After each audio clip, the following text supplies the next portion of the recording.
زلمی خلیلزاد د طالبانو پر حکومت سختې نیوکې کړي او ویلي دي چې یاده ډله مشروعیت نه لري. هغه دې ته ورته نورې سختې نیوکې هم پر طالبانو کړي.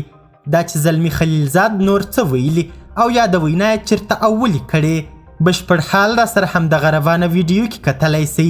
سلامونه قدرمنو لیدونکو، مشال پریس یوټیوب چینل ته ښه راغلاست. خلیلزاد وایي طالبان د کمونیستانو تېروتنې تکراروي. د افغانستان په چارو کې د امریکا پخوانی ځانګړی استازی زلمی خلیلزاد وایي د ده په اند طالبان د یو لړ جدي تېروتنو سبب ګرځي او ځینې هغه تېروتنې کوي چې په تیرو 40 کلونو کې په افغانستان کې سوي دي.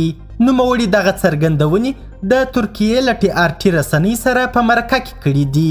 خلیلزاد ویلي چې د طالبانو حکومت صلاحیت او مشروعیت نه لري او دا ډله باید مشورتي بهیر پیل کړي او پر یوه فارمول موافقه وکړي. هغه طالبان یوه ډله وبلله او ویې ویل چې کمونیست ګوند هم په 1978 کال کې د واک د ترلاسه کولو پر مهال د یوې ډلې په توګه د نورو ډلو پر وړاندې عمل وکړ او دا کار د کورنۍ جګړې لامل سو. د خلیلزاد په وینا که طالبان غواړي له دې تېروتنو تیر سي، د دوی تګلارې باید د یوې ټولنې منعکسونکې وي او د دې لوی ټولنې نظریاتو ته درناوی وکړي.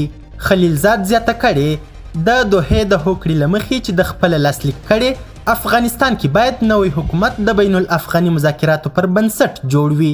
په همدې حال کې نوموړي ټینګار کړی چې طالبان باید د خبرو اترو بهیر پیل کړي ترڅو یو داسې حکومت جوړ کړي چې د خلکو مشروعیت ترلاسه کړي. که دوی دا کار ونه کړي نو افغانان به بالاخره د دوی په وړاندې راپورته سي. د هغه په وینا په دې حالت کې شاید افغانستان د تاوتریخوالي او جګړې لور ته لاړ سي. خلیلزاد ټینګار کړی چې طالبان باید د افغانستان تاریخ مطالعه کړي او ترې عبرت واخلي او د تیرې تېروتنې تکرار نه کړي. هغه په خپلو خبرو کې په افغانستان کې له زده کړو څخه د نجونو محرومیت ته په اشارې سره ویلي چې د طالبانو غړي په دې برخه کې له یو بل سره اختلاف لري. د امریکا پخوانی استازي د طالبانو د یوه غړي په حواله ویلي چې د دغې ډلې 90% برخه د نجونو پر زده کړو د بندیز مخالفه ده.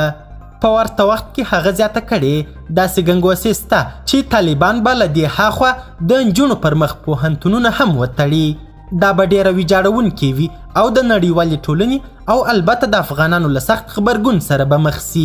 دغه پخواني امریکایي چارواکي د خپلې وینا په یوه برخه کې ویلي چې دا امکان نه لري چې افغانستان به د واشنګټن لپاره په هغه ډول لومړیتوب ولري لکه په تیر کې او یا لکه د سپټمبر له 11 وروسته چې امریکا هلته پوځیان درلودل.